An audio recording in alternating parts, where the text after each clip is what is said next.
নমস্কার বন্ধুরা, welcome to our channel.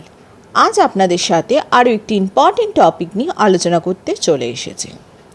কিছু ইম্পর্টেন্ট লজ রয়েছে আমাদের দেশে, যা আমাদের দৈনন্দিন জীবনে প্রত্যেকের কম বেশি ফেস করতে হয়। সেই বিষয়গুলি নিয়ে আমি আজ আলোচনা করব আপনাদের সাথে। চলুন শুরু করা যাক। নাম্বার 1, অনেক সময় দেখা যায় রাস্তায় কর্তব্যরত ট্রাফিক পুলিশ আপনার গাড়িটিকে দাঁড় করিয়ে আপনার গাড়ি থেকে চাবিটি নিয়ে নেয়, যাতে আপনি গাড়ি নিয়ে পালিয়ে না যেতে পারেন। খুব নর্মাল সিনারিও, তাই না ঘটনাটি?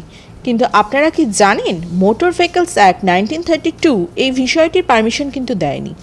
অ্যাক্ট অনুযায়ী কোনো কারণবশত আপনার বিরুদ্ধে ফাইন ধার্য করা হয়ে থাকে, তবে অবশ্যই খেয়াল রাখবেন কর্তব্যরত অফিসারের কাছে চালান বা চালান বুক রয়েছে কিনা।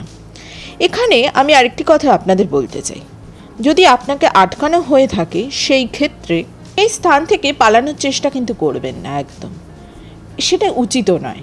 কারণ এর ফলস্বরূপ কর্তব্যরত অফিসাররা আপনার গাড়ি এবং গাড়ির কাগজপত্র দুটোই সিজ করতে পারেন, সেই অধিকার তাদের আছে। এছাড়া কর্তব্যরত অফিসাররা যদি জোরপূর্বক আপনার গাড়ির চাবি ডকুমেন্টস নেওয়ার চেষ্টা করে, তবে সেক্ষেত্রে কিন্তু আপনি ট্রাফিক পুলিশ কমিশনার, এসপি এবং ডিএসপির কাছে আপনার কমপ্লেন জানাতে পারেন।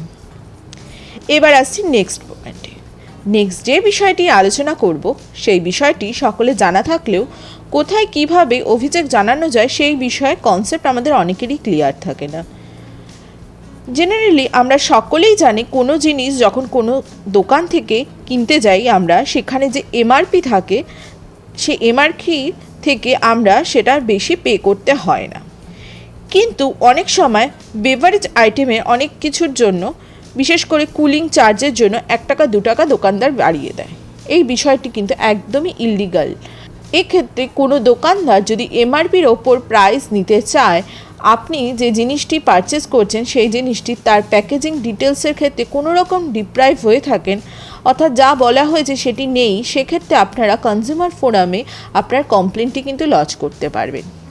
কনজিউমার হেল্পলাইন .gov.in এইখানে অনলাইনের মাধ্যমে অভিযোগটি জানাতে পারবেন, বা সরাসরি কনজিউমার ফোরামেও আপনি কমপ্লেন লজ করতে পারবেন। আপনাদের সুবিধার্থে আমার চ্যানেলের কনজিউমার ফোরামে কী করে কমপ্লেন লজ করতে হয় তার স্টেপ বাই স্টেপ ভিডিওটি আমি আমার ডেসক্রিপশন বক্সে দিয়ে দেব।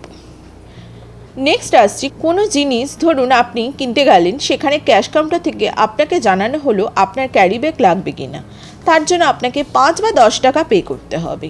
সেক্ষেত্রে ক্যারি ব্যাগটিতে যদি সেই কোম্পানি বা ব্র্যান্ডের নাম থাকে, তবে সেটি লিগালি অ্যাকসেপ্টেড নয়, কারণ সে তার ব্র্যান্ডকে প্রমোট করছে সেখানে। যদি কোনো ব্র্যান্ড বা কোম্পানির নাম না থাকে, প্লেন ক্যারি ব্যাগ থাকে, তবে সেক্ষেত্রে তারা চার্জেস অ্যাপ্লাই করছে, সেটা ঠিক আছে। নেক্সট যে বিষয়টি নিয়ে বলবো সেটি হলো, আপনার গাড়ির টায়ার যদি কেউ ইচ্ছাকৃত পাংচার করে থাকে, তার এগেনস্টে আপনি কিন্তু এটি পুলিশ কমপ্লেন করতে পারবেন অ্যাজ পার আইপিসি সেকশন 425 এবং 426-এ, যা হলো মিসচিফ সেকশন।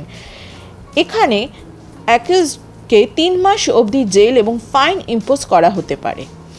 এছাড়া আপনি কোনো রেস্টুরেন্টে খেতে গেছেন, সেখানে খাবারে আপনি এমন কিছু আনওয়ান্টেড সাবস্টেন্স বা অবজেক্ট পেলেন যা কনজিউম করা একদমই পসিবল না এবং যা স্বাস্থ্যের পক্ষে কনজিউম করলে যথেষ্ট ক্ষতিকারক। এই ক্ষেত্রে FSSAI অ্যাক্টের সেকশন 54 আন্ডারে আপনি কমপ্লেন ফাইল করতে পারবেন এবং সেই রেস্টুরেন্টের এগেনস্টে কম্পেনসেশনও ক্লেম করতে পারবেন। FSSAI এর পোর্টালটি আমি দিয়ে দিচ্ছি, এই পোর্টালে আপনারা কিন্তু কমপ্লেন করতে পারবেন। আজকের এই ভিডিওটি এখানেই শেষ করছি। এরকম ইন্টারেস্টিং ফ্যাক্ট অ্যান্ড লসের ব্যাপারে আপডেটেড থাকতে আমার চ্যানেল শাহ লিগাল হাবকে অবশ্যই লাইক, শেয়ার অ্যান্ড সাবস্ক্রাইব করবেন। ধন্যবাদ।